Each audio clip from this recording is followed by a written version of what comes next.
Today we're making cutout cream cheese sugar cookies. 4 ounces of room temperature cream cheese, 1 cup of room temperature butter. We're going to cream those together on a low to medium speed. You can see it is a fluffy texture, well combined now. So at this stage, we're going to add 1 1/4 cup powdered sugar. Cream that in for a few more minutes. We're going to need an egg yolk for this, so have your room temperature egg, and my favorite way to separate egg white from egg yolk is break the shell in half and toss them back and forth. Save your egg white, we can use that for our royal frosting. After letting our egg yolk fully incorporate for about 1 to 2 minutes, we're going to add our flavorings. 1/2 teaspoon of almond extract. Now make sure your extracts are gluten-free. This is a common point of cross-contamination.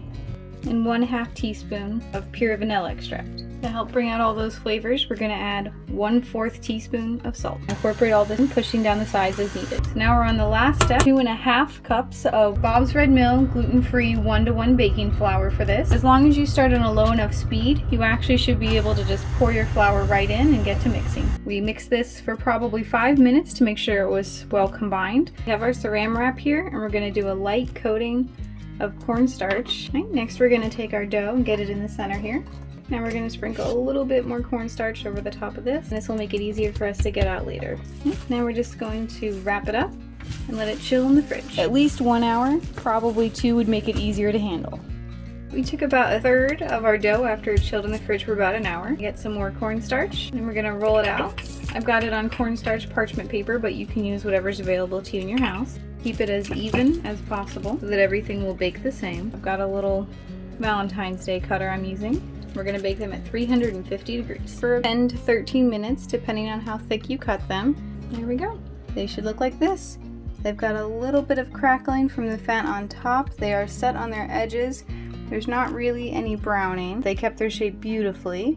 Now we're just going to let these completely cool. Give them at least 5 to 10 minutes in the pan and then on a cooling rack before icing.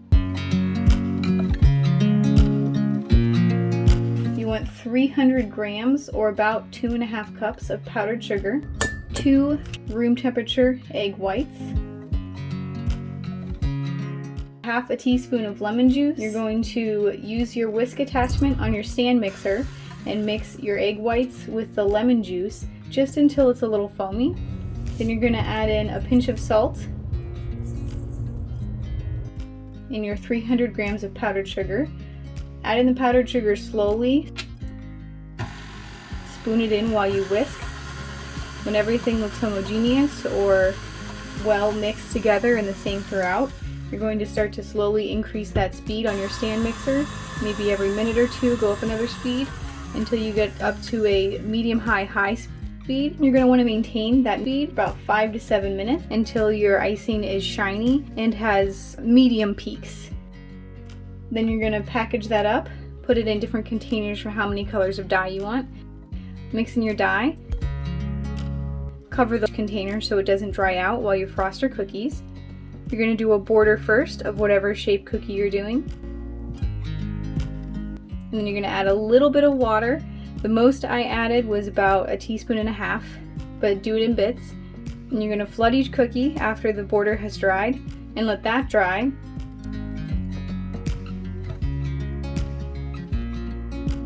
And then you're going to take some of the thick, unwatered down royal icing that's red and use that to write your messages.